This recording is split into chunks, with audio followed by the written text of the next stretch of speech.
the invitation, introduction. It's really exciting to be here today. Back in Rotorua, I came here after I finished medical school in 2000, early 2000s.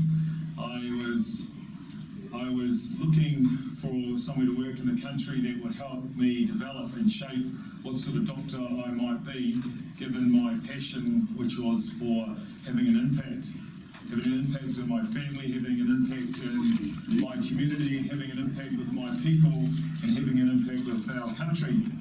So I applied for a number of hospitals, and Rotorua was at the top of the list for a couple of reasons. And fortunately, at that time, Kathy Cooney had the vision, kia ora Kathy, to see that I might be someone who might be half decent in her role as CEO of the hospital. In all honesty, she didn't know who I was. But I was fortunate to come down to Rotorua and start crafting or learning the art of my profession I'd chosen.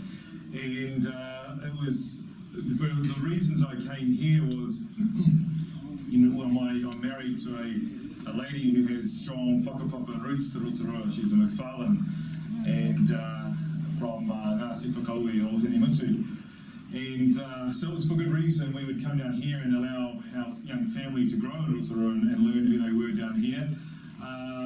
That was one. I wanted to come to a part of the country that had sort of greater issues and challenges than, say, the part of the country I grew up, which was East Auckland, the suburbs of East Auckland, a place called Holland Park. So Rotorua fitted that bill as well. And then I wanted to come to a hospital that was supportive for young doctors and graduates to help train us and provide the skills I needed from a clinical point of view to couple with the passion I inherently brought along. So that's the background. I'm really proud to be back at Rotorua. I did learn so much down here. Learn from my wife's family and the people. I learned from the staff in the hospital. I remember a time, Johan was a really busy ED. I was an ED health officer, and there was a bit of trauma going on in the ED. So some pretty sick people, and so all the senior doctors were managing this all these sick patients. And then there was this young lady coming, she's age 14, Maori girl from Rotorua, I think. She came in and her friend brought her in. And the story there was she'd been unwell for a few days, high fevers, probably vomiting, just generally unwell. And her friend had come around to visit her. And her friend came into the room looking at this girl who was looking like quite sick and said to her, "Phew, look at your rash, girl. And that looks bad." This is a 14-year-old peer, right? And you've got to get that seen. So she brought her up to the hospital, and she was sitting in our hospital, and there's all this stuff going on, and I saw her, and she had this terrible purple blotchy rash over her body. She looked pretty sick, and I was like going, okay, where's all the senior doctors? So this is looking pretty bad. And I actually had to manage this patient on my own as a kind of junior doctor. She had meningococcal septicemia with organ failure involvement. She had renal failure, kidneys were starting to fail. She had to have some inotropic support, and we had to support her heart because her heart was starting to fail. And I was really nervous. But at the end of it, I was really proud because I'd been able to treat this girl really quickly and get her well and get her to the right place despite everyone else being busy. But the reason I mentioned this is Johan was floating around and there's lots of things going on. I just said to I come and grabbed you and said, look, I've got this patient I'm really worried about. And he just, you told me, yep, you're right, this is what you need to do, and you walked away, and I felt really comforted by it because I thought it was cool because I had done everything that needed to be done. You endorsed that, you made me feel good. The girl had an awesome outcome, and it's a story I can tell. So I'm glad to be back here in Rotorua. There's lots of good memories here. I worked with a doctor who shaped who I am today as a rural general practitioner. Many of you will know him, Dr. Bernard Common in Rotorua. Yeah. And I thought if I could be as half as good, as passionate as Bernard is, and I was had the absolute privilege recently when he was travelling around the far north to come and visit us and have dinner with us in Kaitaia, then I'd be proud of that. He was a man who's not from the community of Rotorua, but has become, a part of the community of Rotorua, Kaingaroa and Ringanui and Ruatahuna. I witnessed selfless dedication to his community, his patients. And so it's really important that I share with you how Rotorua shaped who I am today. It's true, I'm very passionate about children's health, and it's, I would say it came about through, I did want, when I was at medical school, I had an interest in children's health. I guess down here I sort of got more interested in how to prevent people being in an emergency department and in hospital, and so I sort of shifted away from wanting to do hospital-based care and more in communities. My job as a GP allows me to know families and stories and see people at their best and at their worst. And I thought, hospital medicine wouldn't be as able to give that to me as community-based medicine. So general practice and child and young person component of it is a really exciting part of where my journey's taken me to date. I guess the other reason I am passionate about children is I have 7 of my own. So I had 4 when I was at medical school, so I sort of had an idea that children weren't all bad, although sometimes they are. And but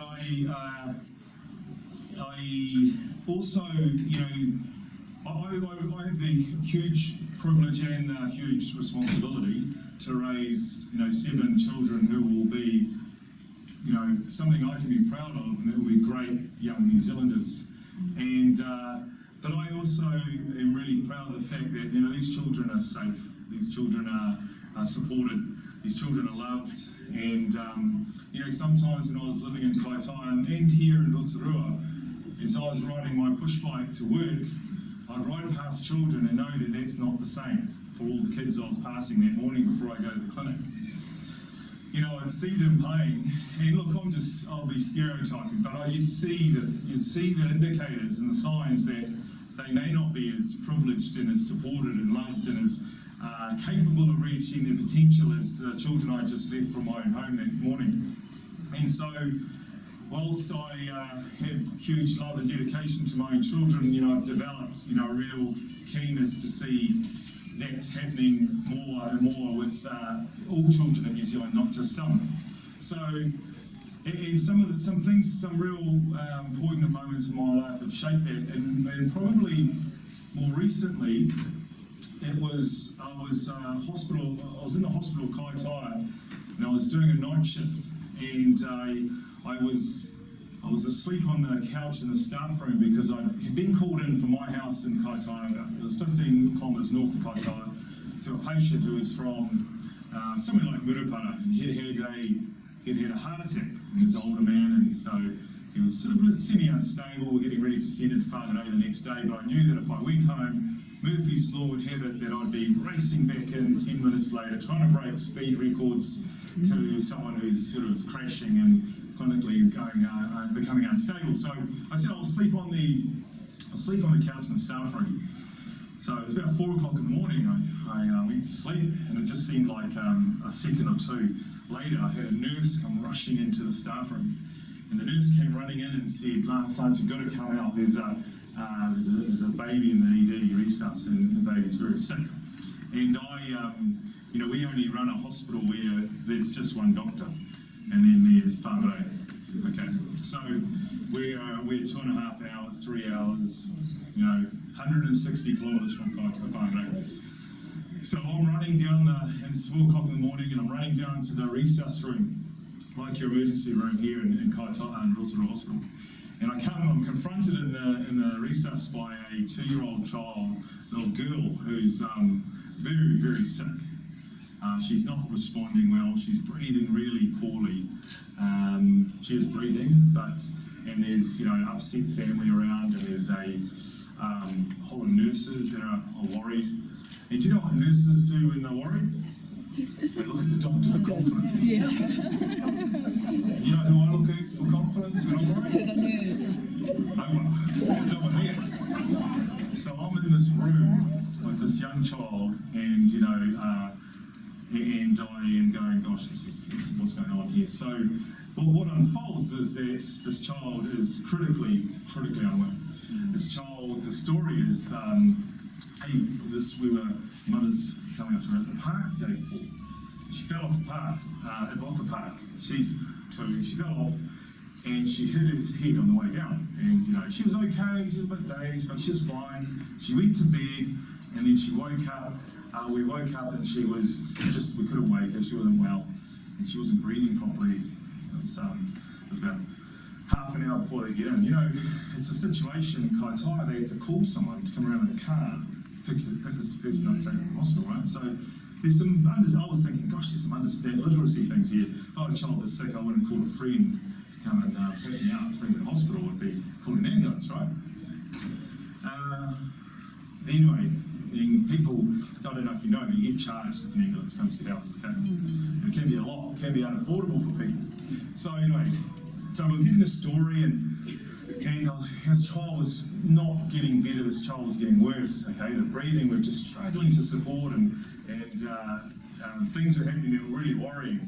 This child's belly started to swell, and his pupils weren't reacting. There's all these really worrying clinical signs. Got some bloods back and labs quickly back from the hospital laboratory, and they said to us, this child looks like she's been in a car accident. Some of these preliminary results look like this child's undergone massive trauma. So we were talking, and what happened, we're trying to figure out what happened. I'm thinking, where in town is this park that this could happen? And I'm taking more of a history. And anyway, so for about what seemed like an eternity, it was probably more like an hour and a half, we tried hard to stabilise this young girl and support her breathing and get a helicopter to come pick her up, and a specialist team that took her to Starship Hospital. This 2-year-old child was the same age as one of my children, who's now 10, so 8 years ago. And this child, I got a phone call, an hour or two later from the pediatric intensive care unit. They said the child had died in the Starship Hospital, CT scan. The mother had gone down with the child, but the child had died on the way. And so, it was really devastating, right? The whole hour and a half was devastating. I mean, hearing that was devastating. What came next was worse. You're probably, Johan's probably already imagining what's happening next. The story is the child didn't fall off a playground. The child had multiple fractures all over his body. The child had fractured pelvis, lacerated liver, ruptured spleen, I think some bowel rupture. The baby came in as unsick as it was, because instead of having blood going around its body, it was going into its belly. And the blood was not going to its brain, and this child had basically an unsurvivable set of injuries. That was hard to hear, okay? So as a doctor, we were like, as professionals, we had everyone in that resus room was massively affected by this. We had a receptionist who was upset, really upset. They had seen this child in the first instance. We had nurses, doctors, all upset. People just who the laboratory team didn't see, the laboratory assistant didn't see the patient, but could see the story unfolding. And so we handled it in a few ways. One was we had a kaumātua come in and do a karakia and bless us and lift the tapu of the resus room because it was so heavy. A 2-year-old child had been murdered, and we were in this environment trying to save it for so long, and we couldn't. We had, me personally, I had to have counselling to deal with the post-traumatic stress of caring for a child who, every time I was riding my bike to work for a few months afterwards, I would see this child's eyes, because I'd been standing over the head of the bed for so long trying to help this child. And you know what was worse? Sometimes when I closed my eyes, I didn't see this child, I saw my 2-year-old son. The grief of being in such intimate contact with such a traumatic event was huge, right?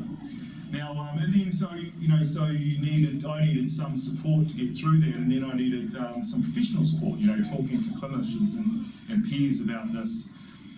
I'm saying this because, you should be clear about why I'm so passionate about helping our children and protecting more doctors like me and more receptionists like me and Johan from having to go through that. And for us, as New Zealanders, have to read about that. So that is the most extreme end of protection of our children. That should come just by right. This should happen.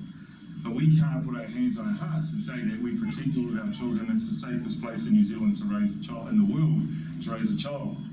We can't, but we have to aspire to.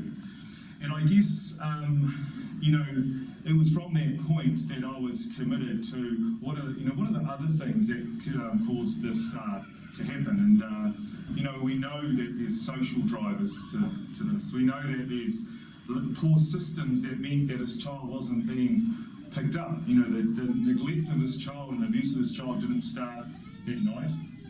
There were signs and signals that we missed as a country and as a society. And so we have to look at ourselves and say, how could we save that child? So from that time to now, I've been involved heavily in the area of seeing how I can contribute to providing a better place for New Zealand for children to be raised, to be healthy, and the final thing to that, and Johan knows, is 12 or 18 minutes later you have to go to court and relive it all again. But anyway, that young girl, I see often because she's buried in a urupa at south of Kaitaia. If you're coming from Kaitaia to Whangarei or Auckland, it's a place called Mangamuka. And I drive past her grave every time. It reminds me of why I'm passionate about children. So I'm here today, one, because it's a bit of a talking a mic, coming home to a place that I feel a part of. When I left Rotorua with my family, I had the absolute privilege of a busload of kaumātua and kuia coming to Kaitaia to hand us over. And I actually just want to get back on the bus, it was so moving. Literally, I'd been in Kaitaia for 3 months. I said to my wife, we're going back to Rotorua. I don't like it here. It's too hard.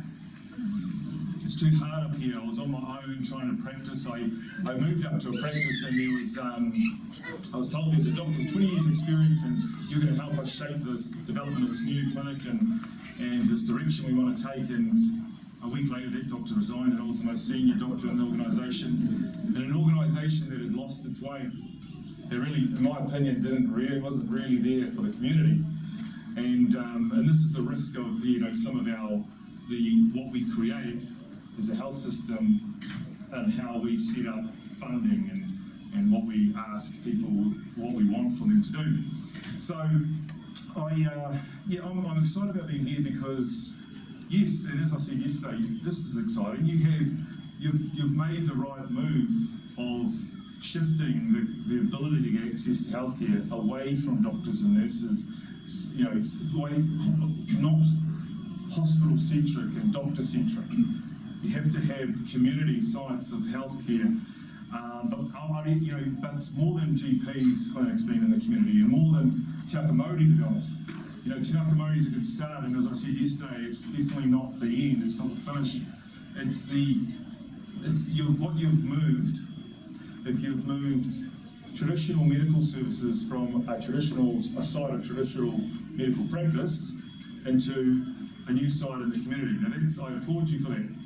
I guess the next step is how do you start thinking, how do we develop new models of care that are shifting away from the idea that you go and see a doctor and for 15 minutes and you get your treatment. So I'm going to share with you what I'm doing a little bit now with this digital health program I have.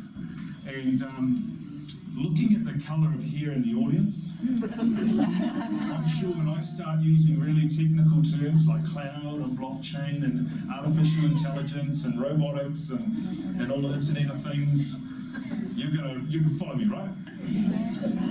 I'm nothing nothing against the shade of grey or white in the audience.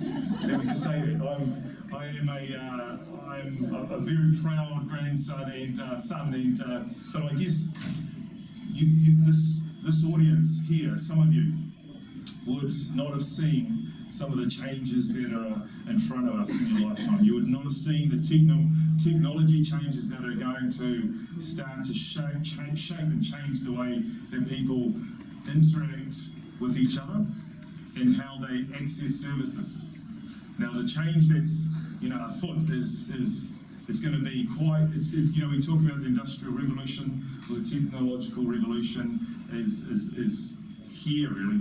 Now, young people in the audience, and there's a few here, if I can count on one hand. Look, I'm not ageist. That's really nice to be here. The young people, I said to a young person the other day, if you want to listen to music, what do you do? So is a young person who listens to music here? Okay, all right. So what are they going to do? Tell me what they're going to do. Use their phone. Turn on their phone. And get their music. Spotify. Yeah. Yeah. Okay. If a young person, he's a young person, if you wanted to watch a movie, what are you going to do?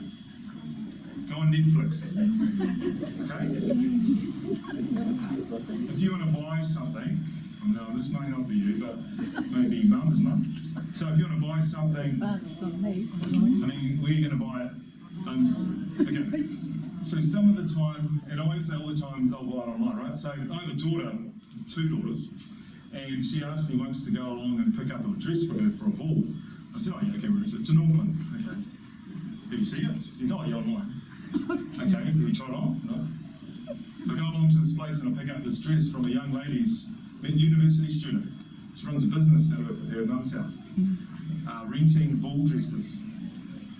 Her office is an iPad, and in the back is all her dresses. And I said, hold on, I've got a wife who she has to go into every dress shop, and she has to try on every dress there is to make sure that it looks absolutely perfect. Surely my daughter's not going to wear this. She's never tried it.